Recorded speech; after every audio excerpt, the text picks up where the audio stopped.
Is Samsung downgrading its flagship phones? That's the big question after durability tests showed that the Galaxy S25 Ultra has worse scratch resistance than last year's model.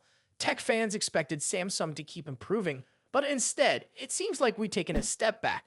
But is this really a downgrade, or is there a hidden reason behind this change? Let's break it all down.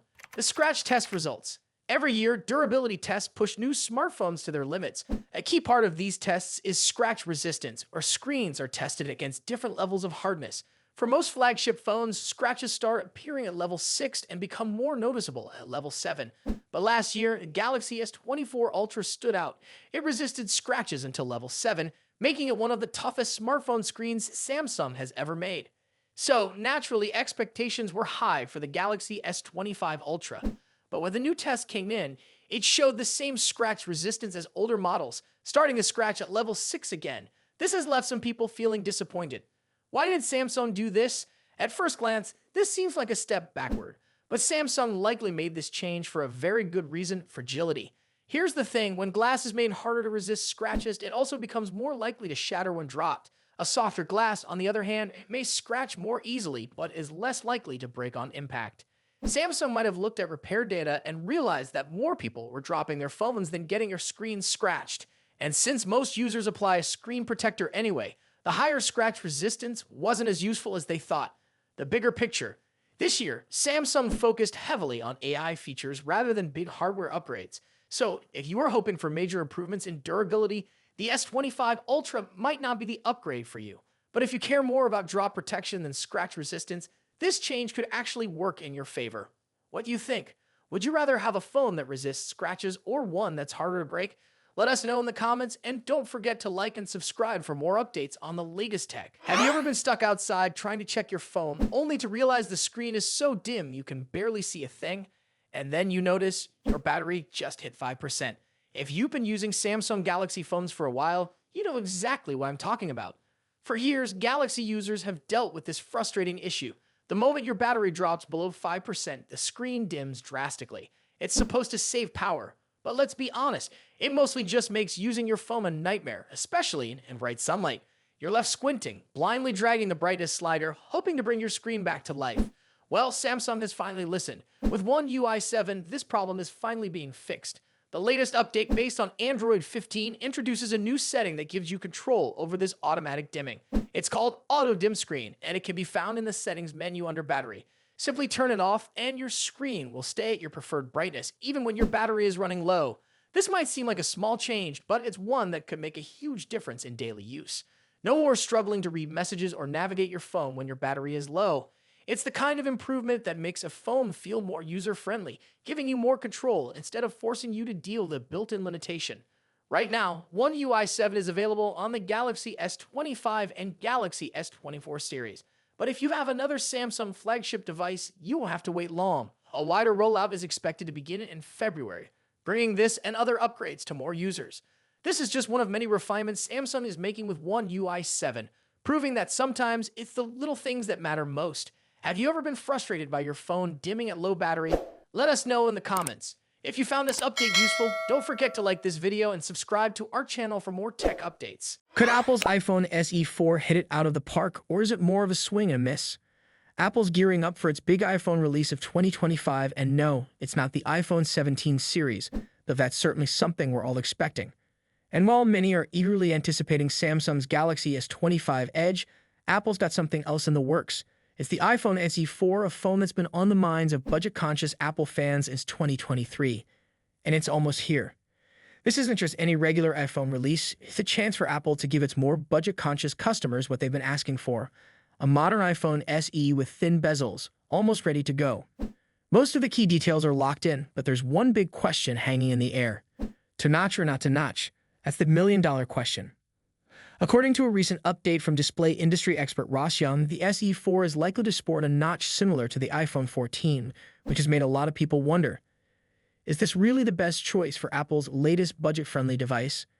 This news doesn't sit well with everyone, especially not the industry leaker Evan Blass, who had hinted at a dynamic island design for the SE 4.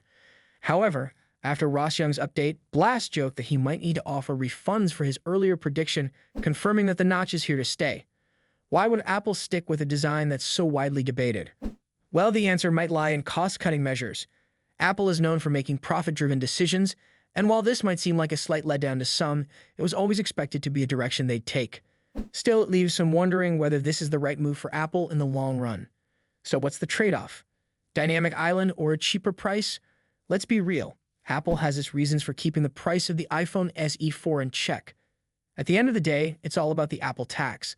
It's the cost of maintaining the status symbol that comes with owning an iPhone, no matter how much more you could get with a similar budget Android phone. But for those who will go for the SE 4, there's a decision to make. Will the iPhone SE 4's notch and single rear camera turn people off, or will the affordable price tag be enough to sway potential buyers? The iPhone SE 3 started at $429, and the SE 4 is expected to follow with a similar entry price of around $450.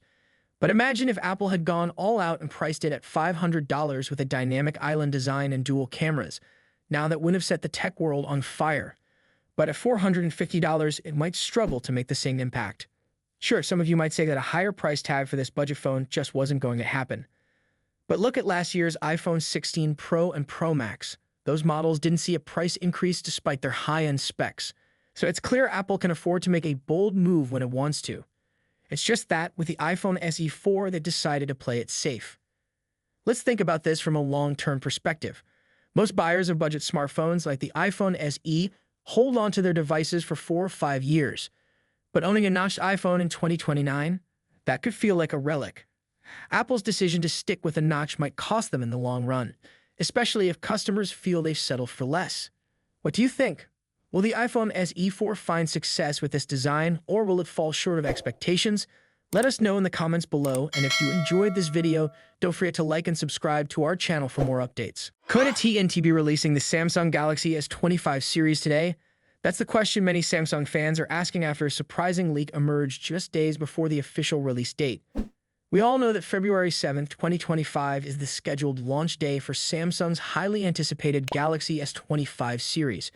However, an unexpected twist has raised the possibility that you might be able to walk into an AT&T store right now and pick up one of these brand new smartphones. Yes, today on January 31st. Could it be true? Let's start from the beginning. On January 22nd, 2025, Samsung officially unveiled the Galaxy S25 family, consisting of the Galaxy S25, S25 Plus, and S25 Ultra. The reveal had been eagerly anticipated by Samsung fans, with months of leaks and insider information building up the excitement. Samsung had even opened up pre-orders for the new devices, and with the official release date set for February 7th, it seemed like everything was moving according to plan. But now, a new report has thrown a curveball into the mix. According to a story from the Mobile Report, which is known for covering T-Mobile and carrier-related news, AT&T might be getting the Galaxy S25 series into stores earlier than anyone expected. The report claims to have gotten its hands on an internal AT&T document that suggests the carrier might be launching the Galaxy S25 lineup in stores as early as January 31st, today, at the time of this writing. Yes, a full week ahead of the official February 7th release date. This news is huge, and not just because of the excitement surrounding the launch of the Galaxy S25 series. It's also noteworthy because it would be a very unusual move for AT&T to be the first carrier to offer the Galaxy S25 series in stores, especially ahead of T-Mobile and Verizon. Typically, these three major US carriers launch Samsung's flagship devices at the same time, but usually with no carrier beating the others to the punch by an entire week. In fact, it would be unprecedented for any of them to make a Galaxy release available in stores a week earlier than expected. So, what does this mean for you? Is there a chance you could walk into an AT&T store today and leave with the Galaxy S25, S25 Plus, or S25 Ultra in hand? Well, while it's certainly an exciting prospect, there are a few things we need to keep in mind before rushing to the store. First, it's important to note that this news is based on a leaked internal document. That means there's still a possibility that this could all be a misunderstanding or even worse, a fabricated rumor. Until AT&T officially confirms this early release, we can't be entirely sure whether the report is true. However, considering the source's track record of reliable leaks, it's worth keeping a close eye on any updates from AT&T in the coming hours. Secondly, this situation is much different from the occasional early shipping of pre-order units, something that happens now and then with high-demand phones. A pre-order shipment being sent out early generally involves only a small number of customers and doesn't require much effort from carriers or manufacturers.